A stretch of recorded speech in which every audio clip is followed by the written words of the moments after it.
Hola, ¿qué tal? Estamos en el entrenamiento de cultura cívica. Estamos en el tercer módulo, la función de la política y la iglesia. En esta sesión vamos a hablar de teorías e ideologías políticas generales. La política es una actividad orientada en forma ideológica a la toma de decisiones de un grupo para alcanzar ciertos objetivos. Es decir, la política se basa en cuestiones ideológicas, aun cuando los grupos políticos lo nieguen. Es decir, la toma de decisiones se rige en base a ideas preconcebidas, a ciertos paradigmas que ya se tiene de cómo deberían de ser las cosas. Eso es lo que le llamamos una ideología.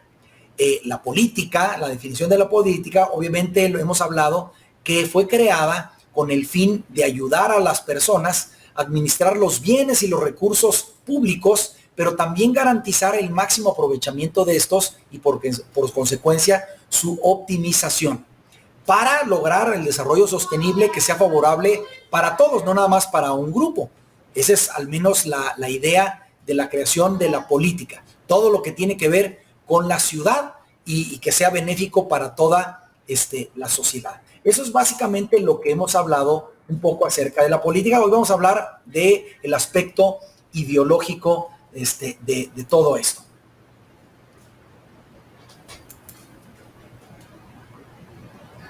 Podemos empezar a hablar de que todas las corrientes políticas tienen una ideología detrás, aun cuando ellos mismos lo nieguen.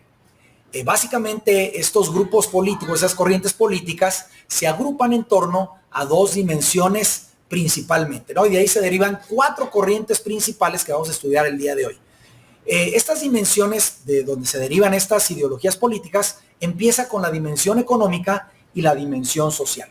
Cuando hablamos de la dimensión económica, estamos hablando básicamente de cómo se piensa que se debería de llevar la economía en una sociedad. Ahí se empieza a derivar los primeros grupos. Y por la segunda dimensión, en la dimensión social, nos referimos básicamente al aspecto moral, es decir, a los aspectos de lo correcto y lo incorrecto. ¿Qué debería ser lo conveniente para una sociedad y qué es inconveniente para una sociedad? ¿Qué es lo correcto y qué es lo incorrecto en una sociedad? De estas dimensiones se derivan, insisto, 4 ideologías políticas generales y de ahí se pueden derivar una serie de corrientes políticas. Pero vamos a hablar de 4 grupos principales. La dimensión económica, por un lado, está integrada por 2 ideologías opuestas. Usted seguramente las ha escuchado hablar continuamente. Los grupos de izquierda y los grupos de derecha. ¿Por qué le llaman grupos de izquierda y derecha a estos grupos políticos? Básicamente por la dimensión económica. Es decir, hay ciertos grupos que dicen la economía se debería de manejar de una manera en una sociedad y otros grupos dicen no, se debería de manejar de esta manera. De ahí empieza la división de estas corrientes políticas. Esto vamos a manejarlo en una forma horizontal. Por el otro lado, la dimensión social está integrada por otras 2 ideologías opuestas también. Vamos a llamarles autoritarismo y libertarismo moral.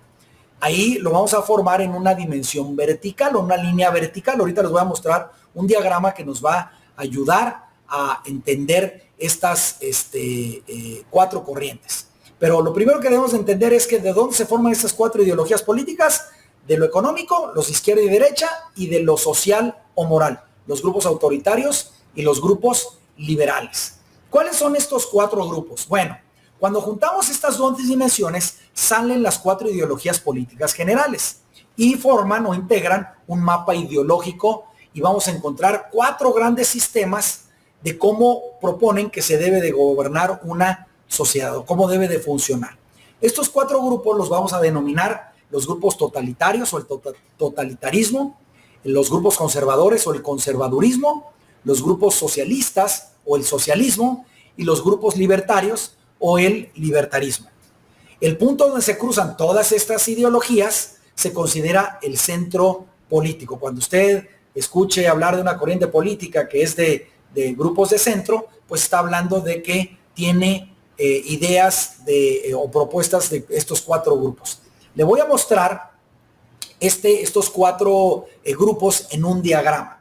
Vamos a formar este mapa en 4 cuadrantes. Básicamente el primero El rojo vamos a agrupar ahí a los totalitarios. El grupo azul, ahí te vamos a tener a los conservadores. El grupo amarillo, los socialistas. Y el grupo verde, los libertarios. Vamos a explicar este diagrama. Primero tenemos la dimensión económica. Los grupos de izquierda y los grupos de derecha. Los grupos de izquierda a nivel económico o la dimensión económica son los grupos totalitarios y los socialistas. Básicamente, los grupos de izquierda, acuérdense que es a nivel económico, estos grupos rechazan o limitan la propiedad privada. Es decir, ellos consideran que la economía debe de ser manejada principalmente y controlada por el Estado o por el gobierno. Una de sus búsquedas en este sistema es que consideran que la sociedad a nivel económico, entre más igualitaria, es mejor. Entre menos brechas económicas haya en una sociedad, es mejor. Ese es el punto de vista de estos grupos, se les considera de izquierda. Vamos a los grupos de derecha. Estos grupos de derecha básicamente piensan de manera distinta. Son los conservadores y los libertarios. Por un lado, ellos promueven y aceptan la propiedad privada. Ellos creen que cada persona debería de tener el derecho de tener su propiedad, ¿verdad? Y no la tenga que manejar el Estado. Y proponen el libre mercado. Es decir, el Estado no debe de involucrarse o debe de involucrarse en lo mínimo a nivel económico. No debe intervenir a nivel económico cómo funciona la economía en una sociedad. Una búsqueda que ellos tienen, los grupos de derecha, es la creación de la riqueza. En este caso, ellos piensan que entre más riqueza se cree, mejor va a vivir la sociedad. No importando cuál sea la brecha económica que tengan, si, entre más riqueza exista, pues cada grupo, independientemente en qué nivel económico esté, va a vivir mejor. Eso es a nivel económico. Vamos a la dimensión social. Tenemos los grupos autoritarios, los de arriba, y tenemos los grupos liberales, abajo. Los grupos autoritarios a nivel social son los totalitarios y los conservadores. Ellos piensan que la concentración del poder debe estar en manos de un líder o de una pequeña élite. Un líder puede ser carismático, puede tener el poder moral, ¿verdad? O los grupos, las pequeñas élites deben ser los mejor preparados, los que tienen mayores recursos, pueden ser diferentes cosas, pero básicamente se mueven porque el poder ejercido en la sociedad debe estar concentrado, ya sea en un líder o en una pequeña élite. Y lo correcto y lo incorrecto, el Estado es el que interviene para decidir lo que le conviene y lo que no le conviene a una sociedad. Por el lado de los liberales, abajo, ellos piensan que la sociedad y el individuo debe tener la libertad de repensar y de redefinir los valores con los que se debe de regir la sociedad. Es decir, los valores pasan de moda, evolucionan las sociedades y entonces cada sociedad debe de establecer qué es lo correcto, qué es lo conveniente y lo inconveniente, dependiendo las circunstancias. Estoy hablando en lo general, no quiero ser absolutista, pero así es como se manejan estas cuatro ideologías. Y ahí hay una serie de derivaciones, pero lo quiero poner en extremos para poder entender este mapa. Voy a definir cada una, voy a explicar cada una de estas propuestas o de estas ideologías políticas que estamos hablando el día de hoy. Voy a empezar con los totalitarios. Básicamente a los grupos totalitarios se les conoce así por su ideología. Básicamente son movimientos o regímenes políticos donde la libertad está seriamente restringida y el Estado ejerce todo el poder sin divisiones ni restricciones. Ellos piensan que así es como funciona mejor una sociedad. El Estado debe de interferir en toda actividad, ¿verdad? Las libertades son seriamente restringidas. Un ejemplo de esto serían los nazis en la Segunda Guerra Mundial. Hoy en día tenemos grupos totalitarios como Corea del Norte, como Cuba, ¿verdad? Y los grupos o los países que se consideran comunistas. Básicamente los grupos o los países comunistas o las corrientes comunistas son totalitarias. Si hablamos un poquito más de esto, son dirigidos normalmente estos grupos totalitarios por un partido político que se comporta en la práctica como un partido único. Se mezcla con las instituciones del Estado, es decir, no sabes dónde empieza otros poderes. No sabes dónde empieza el poder judicial, sus funciones, o los que crean leyes, sus funciones, todo lo controla un grupo o una persona. Por lo general, estos regímenes exaltan la figura de un personaje que tiene un poder ilimitado y que alcanza todos los ámbitos y se manifiesta a través de la autoridad ejercida jerárquicamente, y por eso les hablaba de el régimen de los nazis, ¿no? Con Adolf Hitler, y pues los norcoreanos, ¿verdad? Con su monarca que tienen, que es el que decide todo en ese país. Lo estoy mencionando así para poder entender a qué nos referimos. Vamos con el otro grupo, los grupos conservadores o el conservadurismo. Se denomina a los grupos conservadores al conjunto de doctrinas, corrientes, opiniones o posicionamientos que generalmente los ubican de este espectro político de centro y derecha. Estos grupos favorecen tradiciones que son adversos también muchas veces a los cambios políticos, a los cambios sociales y a los cambios económicos radicales. Para identificar muchos grupos conservadores, por ejemplo, pues rechazan las nuevas propuestas ideológicas que proponen, por ejemplo, los grupos LGTBI y anexos. Y lo menciono como para que los vaya identificando en este mapa ideológico. Podemos dar un poquito más de características. En lo social, los grupos conservadores defienden valores familiares. Y en un estado conservador, los ciudadanos están sujetos a la autoridad estatal. Es decir, la gente se rige por las leyes establecidas por el gobierno, principalmente los aspectos sociales de la vida. Es decir, el Estado normalmente rige, esto es lo correcto y esto es lo incorrecto, esto es lo que se debe de hacer y esto es lo que no se debe hacer, esto es lo conveniente y esto es lo inconveniente, y usted tiene que acatar lo que está establecido en la ley. Ahora, eso es en el aspecto social y moral, pero en el aspecto económico hay una gran libertad en lo económico, en el aspecto económico, y por eso se promueve mucho la competitividad individual, pero también la competitividad empresarial y el libre mercado. Es decir, hay libertad de que hagas a nivel económico lo que quieras hacer. Promueven que el Estado debe interferir poco en lo que es la economía. Básicamente el mercado es el que debe de definir lo que vale y lo que no vale en ese momento. Vamos hablando del tercer grupo, los grupos socialistas o del socialismo.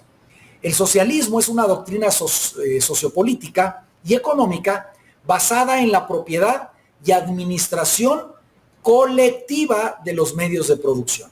Es decir, para producir lo económico, el Estado o el gobierno debe de interferir. Por eso en estos países socialistas vemos que el Estado tiene mucho de lo que son los medios de producción. Puede estar metido en la agricultura, puede estar metido en los energéticos, puede estar metido en diferentes empresas que tienen que ver con el movimiento interno. Y básicamente lo que buscan, es decir, el Estado muchas veces es socio, ¿verdad?, de muchas de las grandes empresas que mueven la economía de un país. Todo esto con el fin de alcanzar una distribución, desde su punto de vista, más equitativa de la riqueza. Entre más iguales, mejor o más sana la sociedad según estas posturas. Entre sus planteamientos tiene la necesidad de que sea la injerencia colectiva, es decir, un pequeño grupo o estatal, el gobierno, para la administración de los medios de producción. Y meten muchas regulaciones en qué se debe hacer y qué no se debe hacer, dónde puede participar alguien a nivel económico o quién no debe de participar a nivel económico. Y tienden a centralizar el poder económico en sus manos. Ellos controlan la economía y tienen injerencia, normalmente promueven el control de precios en una sociedad. Vamos al último grupo, que son los grupos libertarios. El liberalismo es una doctrina filosófica, una ideología con expresiones concretas en el terreno político, económico y social, cuyos pilares fundamentales son la libertad individual y la limitación del papel del Estado en la vida civil y las relaciones económicas. En este caso, los libertarios dicen, entre menos se meta el Estado en lo que tiene que ver lo económico y lo social, mejor. El individuo es capaz para poder definir lo que le conviene, lo que no le conviene en lo social, y es capaz para definir lo que es mejor o no para la economía. Básicamente esa es la tendencia de estos grupos. Entre sus planteamientos están la protección a la vida, protección a las libertades, la propiedad privada y la igualdad ante la ley. Esos son sus 4 planteamientos primarios de los libertarios. Esto está sustentado en el Estado de Derecho, es decir, ellos abogan porque las leyes de una sociedad son las que deben de regir, es el acuerdo social, el pacto social con el que cada ciudadano debe regirse, y también abogan por la separación de poderes y la tolerancia de credos, es decir, cada quien puede creer lo que se le dé la gana. Y la separación de poderes, debe de haber un poder judicial, un poder legislativo y un poder ejecutivo. Los libertarios, por su lado, son escépticos ante la idea de que la sociedad obtiene más beneficios del gobierno o del Estado que perjuicios. Es decir, el Estado nos perjudica más de lo que nos beneficia. Y por eso, frecuentemente, van a defender o van a proponer limitar el Estado, o incluso algunos grupos más radicales, la eliminación del Estado. Eso es básicamente las tendencias ideológicas que tienen estos grupos libertarios. Ahora, lo que quisimos hacer en esta sesión es explicar cuál es la postura ideológica de cada uno de estos 4 grupos. Ahora, lo que vamos a hacer en la siguiente sesión es que vamos a explicar cuáles son los peligros de cada ideología y vamos a tratar de sacar una conclusión: ¿dónde debería de estar un creyente bíblico en estas 4 ideologías políticas? ¿Cuál debería de ser nuestro rol en estas posturas ideológicas?